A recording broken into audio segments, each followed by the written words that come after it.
네, 반갑습니다. 7월 14일 수요일 장중시장입니다. 자, 일단 시장이 저항선에 부딪혔습니다. 뭐 예고를 해드리긴 했습니다만 그래도 저항선에 부딪히고 실제로 올라가지 못하는 상황이 벌어지니까 약간은 기분이 나쁘죠. 자, 하지만 괜찮아요. 이것은 어차피 지나가는 과정이고요. 저 자리를 그냥 막 넘어갈 수가 없어요. 우리가 막 달리기를 하다가 장애물을 만났어요. 그것을 그냥 뚫고 넘어갈 수 없는 거잖아요. 뭐 돌아서 넘어가든 뛰어 넘어가든 뭔가를 해야 되는 거죠. 그래서 저런 부분들은 일단 뭐 지나가는 과정에 있는 뭐 자연스러운 과정이다라고 생각하시면 되는 거라서 너무 걱정하실 필요 없는데 조정 이후에 나오는 반등, 그 다음에 나타난 바로 이런 저항대이기 때문에 여기서 약간 좀 답답함을 느끼고 계시리라 생각합니다. 자, 조정에 대한 부분들은 일단 수급 주체들이 밀어줘야지만이 돌파가 될 텐데 지금은 조금 수급이 아쉬운 편입니다. 어제 조금 매수했다고 바로 오늘 또 팔아먹는 모습인데 과연 수급은 매수로 유지가 될 수 있을 것인지 그 부분도 한번 알아보도록 하겠고요. 자, 조정 때마다 지금 내려가는 대형주 도대체 왜 그러냐? 대형주 때문에 시장이 조정을 받는 거다라고 생각하셔도 되긴 되는데요.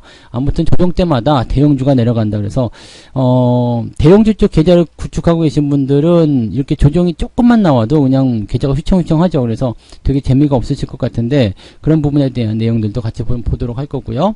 중소형주만 일단 좀 버티시길 바랍니다. 중소형주 갖고 계신 분들은요, 추세 따라서 그냥 움직이는 종목들이니까 그런 종목들은 유지를 잘 해주시면 아무 문제 없고요.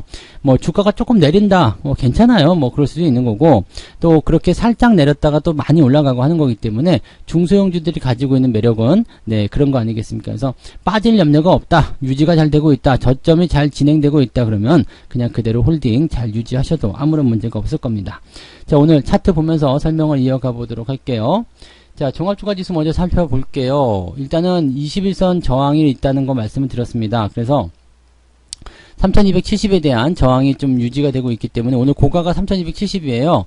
뭐 이쯤 되면 거의 뭐 쌀 집어던지는 거 아니냐 생각하실지 모르겠지만 그냥 여러분들도 다 아실 수 있는 내용이고요. 이평선에 대한 저항을 이해하시면 되는 거고, 또 이거를 넘어간다고 하더라도 우리가 위쪽에 저항이 또 있기 때문에 이 부분에 대한 것들이 또 다른 압박으로 다가온다고 그랬죠. 그래서 지금은 상승이 강하게 뚫어주지 못하는 상황이라면 천천히 돌아갈 수밖에 없는 그런 상태다라고 생각하셔야 됩니다.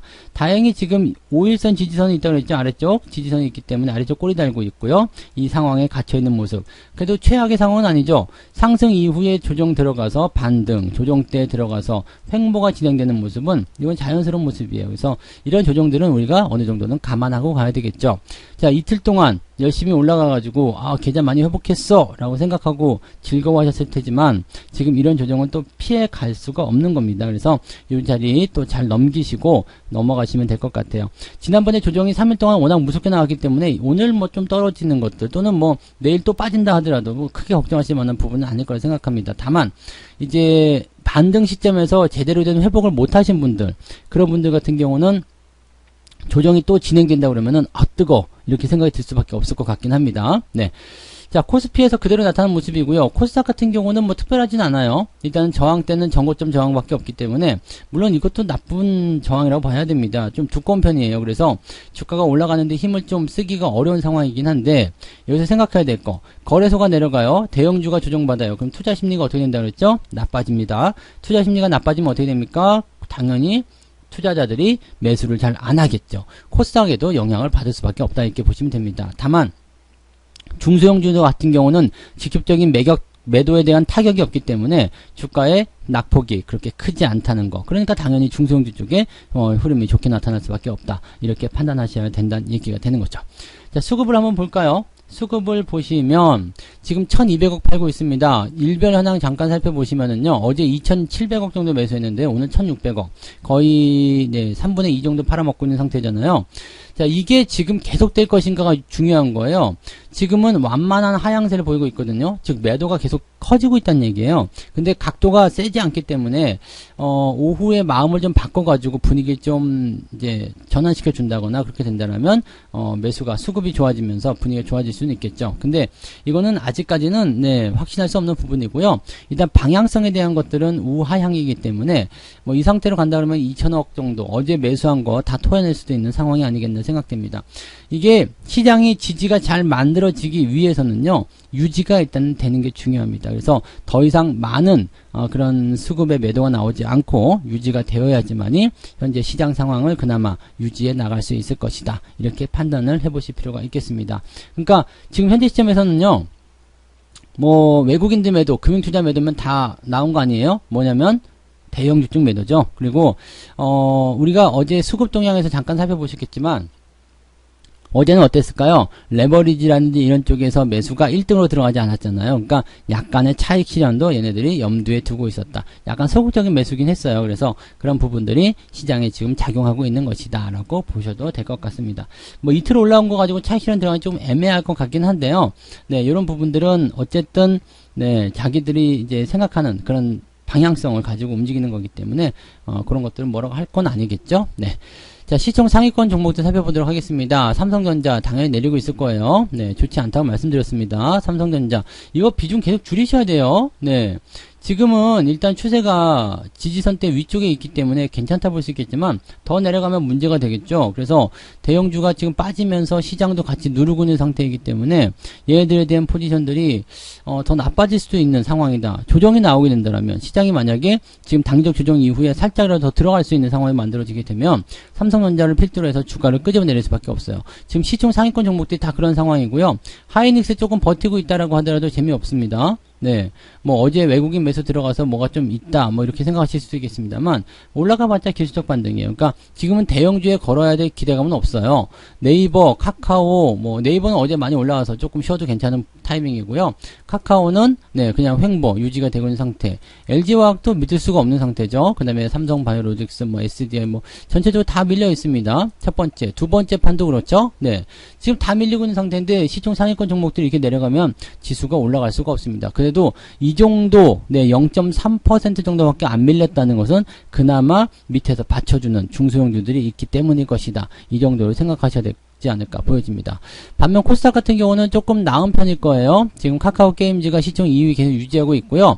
점점 격차 벌리네요. 셀트리온 제약이 더 많이 빠지는 모습이고요. 시젠이 조금 반등하는 모습 나타났습니다만 여전히 재미는 없겠죠. 그래서 뭐 코스닥도 지금 시총 상위권 종목들이 그렇게 대단한 포인트는 만들어내지 못하고 있습니다. 그러니까 코스닥 같은 경우도 현재로서는 마이너스 국면 유지가 되고 있는 상태이기도 하고요. 그런 포인트들이 당장 나에게 유리한 그런 쪽으로 작용하지는 않습니다. 다만 이제 중소형주들 같은 경우는 이제 추세가 좋은 종목도 있잖아요. 사람인 HR이라든지 뭐 이런 거 쭉 그냥 가는 것들 있잖아요. 이런 종목들 뭐 한세 예스24 홀딩스 이런 것들 보면 추세가 우상향이죠. 이렇게 우상향 있는 종목들은요 저점 잡아놓고 땡기는 모습들이 굉장히 좋아요. 그래서 나 시장하고 관계없는데 라고 얘기하면서 그냥 가는 것들이거든요. 이런 종목들이 움직인다는 얘기가 되는 거죠. 그래서 지금 현재 시점에서는 뭐 보시면 아시겠지만 저점권에 유지가 됐다거나 우리 월급 종목 같은 경우도 그렇죠. 삼성 SDS라든지 또는 KTIS 이런 뭐 크게 안 밀리잖아요. 그러니까 이런 것들은 우상향이 진행되고 있고 지지선과 가까이 있기 때문에 생각하시면 됩니다. 그러니까 이런 포지션들을 우리가 잘 고민하시면 좋다 이렇게 받아들이시면 되겠죠.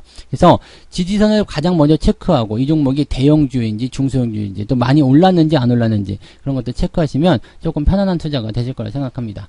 자, 오늘 매매 동향 한번 살펴볼게요. 자, 11시 10분 자료 볼 건데요. 자, 기관 쪽에서는 삼성전자 매수가 있는데 약해요. 아직은 많지 않습니다. 뭐 근데 기관 쪽에서 삼성전자 매수가 들어가고 있기 때문에 아마 매도가 다른 쪽에서 나오지 않을까 생각해 보면 필요성은 있겠죠. 그 다음에 SK 하이닉스는 지금 현재 매도가 들어가 있는데 이건 또 버티고 있단 말이에요. 그러면 다른 쪽에서 매수가 들어오고 있겠다 이렇게 생각할 수가 있겠죠. 아마 외국인 쪽이 아닐까 생각되는 부분입니다. 자, 롯데케미칼이 최근에 이제 주가 반등은 조금 하긴 했는데 뭐 별로다라는 얘기도 계속 나오고 있어요. 근데 일단은 주가 추이는 이렇게 조정을 만들어낸 상태이기 때문에 이것이 진정되기 전까지는 매수 들어가기 좀 어려울 겁니다.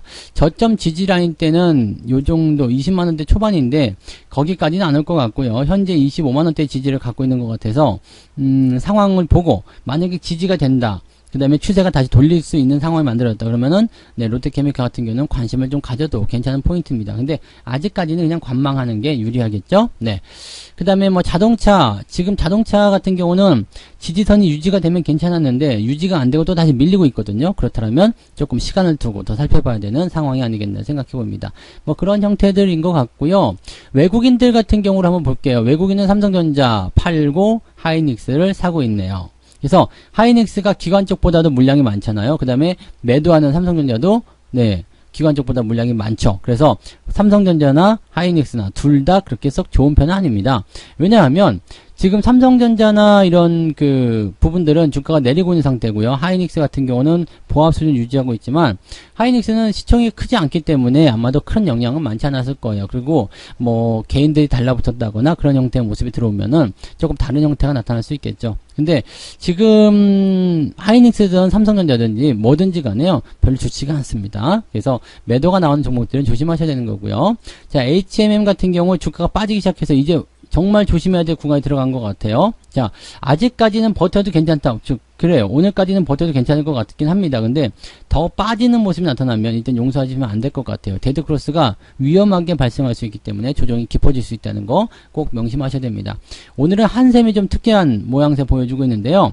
자, 최근에 제가 이제 리모델링 관련한 종목군들 좀 관심 있게 봐야 된다 이런 말씀을 좀 드렸었잖아요. 한샘이 이제 매각 물량으로 나왔어요. 그러면서 주가가 빵 튀었는데 매각과 관련된 부분이 나오게 되면 일단 M&A 재료죠. 그래서 주가가 단기적으로 상승하는 경우들이 있습니다. 그런 포인트를 보여주고 있다고 보시면 되겠고, 뭐 관련 종목으로서 본다라면 현재 리바트라든지 이런 종목들도 같이 뛰고 있는 상태가 만들어지고 있습니다. 리바트도 현재 주가 상황이 굉장히 좋아요.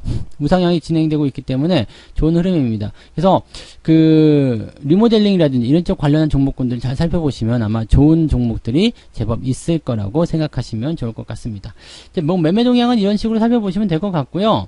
뭐 지금 현재 시장에서는요. 지금 뭐 코스닥이 뭐 플러스 넘어갔다 마이너스 나왔다 막 계속 그런 상황인데 코스닥은 크게 걱정하실 필요 없어요. 중소형주들은 크게 걱정하실 필요 없을 것 같고요. 대형주들이 지금 못 올라가는 상황이기 때문에 저항을 어떻게 요리할 것인가, 오후에 수급이 조금 개선이 돼서 받아줄 것인가, 뭐 외국인이나 이런 금융투자가 매수를 못 해주면 연기금이라도 매수를 해줄 것인가, 그런 타이밍을 기다려 보시는 게 좋을 것 같습니다.